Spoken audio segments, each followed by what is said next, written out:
Hello friends, welcome back to YouTube channel. നമ്മുടെ ഇന്നത്തെ video എന്ന് വിചാരിച്ചാൽ ഒരു അടിപൊളി കുക്കിംഗ് വ്ളോഗാണ്.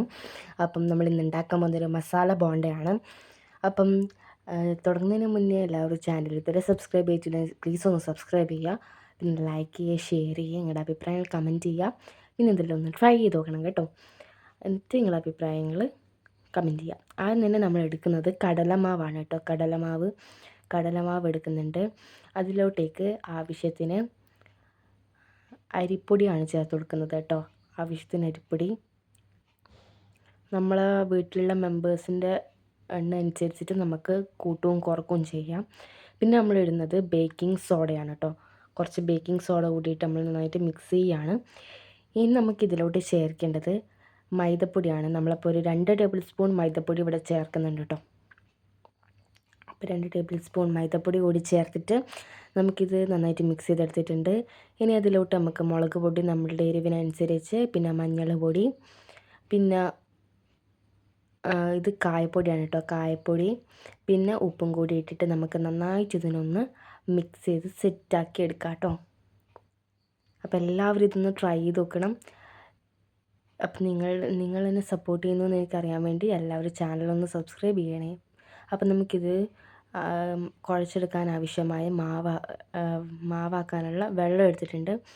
ഒരു ഇഡ്ഡലി മാവിൻ്റെ പരുവത്തിലാണ് നമുക്ക് ഈ ഒരു മാവ് സെറ്റാക്കി എടുക്കേണ്ടത്. അപ്പം നമ്മൾ നന്നായിട്ട് സെറ്റാക്കി എടുത്തിട്ടുണ്ട്. ഇതിന് ശേഷം ഞാൻ കുറച്ചും കൂടി വെള്ളം ഒഴിച്ചിന് കേട്ടോ. അപ്പം മസാല ഇവിടെ സെറ്റായിട്ടുണ്ട്. ഇനി നമുക്കിതിലോട്ടേക്ക് നമ്മുടെ ബോണ്ടേനുള്ളിലെ മസാല നമുക്ക് റെഡിയാക്കാം. ചീനച്ചട്ടിയിലേക്ക് നമുക്ക് ആവശ്യത്തിന് വെളിച്ചെണ്ണ ഒഴിച്ചു കൊടുക്കാം.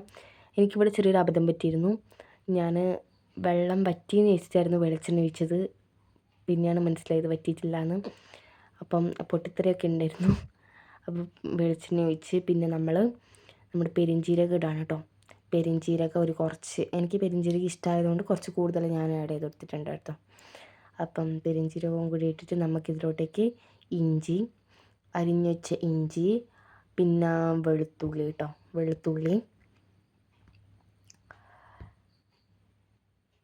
അത് മിക്സാക്കിയ ശേഷം നമുക്കിതിലോട്ടേക്ക് ഞാനൊരു 2 ചില്ലിയാണ് എടുത്തിട്ടുള്ളത്. 2 ചില്ലി അരിഞ്ഞതും കൂടി നമുക്ക് ഇതിലോട്ടേക്ക് ചേർത്ത് കൊടുക്കാവുന്നതാണ് കേട്ടോ. എന്നിട്ട് നന്നായിട്ട് മിക്സാക്കാം.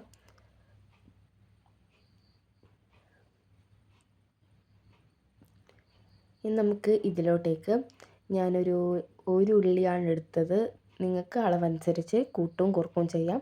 അപ്പോൾ ഞാൻ ഒരു ഉള്ളി എടുത്തിട്ടുണ്ട്. അത് ഇതിലോട്ട് ചേർത്ത് കൊടുക്കുകയാണ്. ഇനി നമുക്കിത് നന്നായിട്ടൊന്ന് മിക്സ് ചെയ്ത് സെറ്റാക്കി എടുക്കാം. ഇനി ഇതിലോട്ടേക്ക് നമ്മൾ കറിവേപ്പില ചേർത്ത് കൊടുക്കാം. ഞാനിപ്പോൾ ഒരു 2 തണ്ട് കറിവേപ്പിലയാണ് ഇതിലോട്ട് ചേർത്ത് കൊടുക്കുന്നത്. അതും കൂടി ചേർത്ത് നന്നായിട്ടൊന്ന് വഴണ്ട് വരുന്നവരെ നമുക്കിതിനൊന്ന് മിക്സാക്കി എടുക്കാവുന്നതാണ്.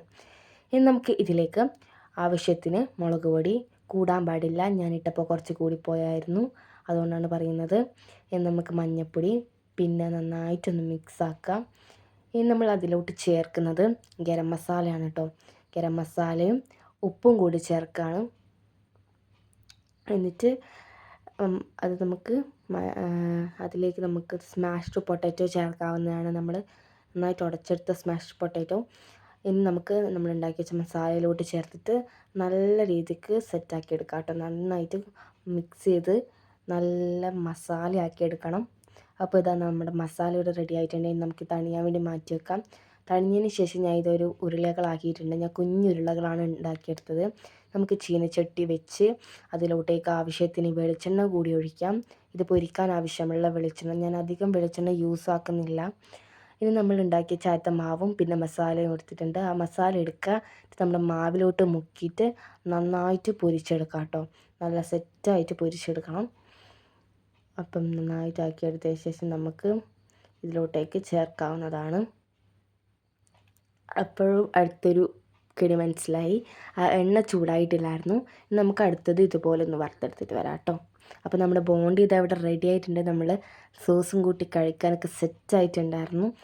അപ്പോൾ കുറച്ച് സ്പൈസി ആയിരുന്നു കേട്ടോ ഞാൻ ഉണ്ടാക്കിയത്. ഞാൻ കഴിച്ചതിന് ശേഷമാണ് വോയിസ് റെക്കോർഡ് കൊടുക്കുന്നത്. അപ്പം എല്ലാവരും ഇതൊന്ന് ട്രൈ ചെയ്ത് നോക്കുക. ചാനൽ സബ്സ്ക്രൈബ് ചെയ്യുക, ലൈക്ക് ചെയ്യുക, ഷെയർ ചെയ്യുക. അപ്പോൾ എല്ലാവർക്കും അടുത്ത വീഡിയോ കാണുന്നവരെ ബായ്.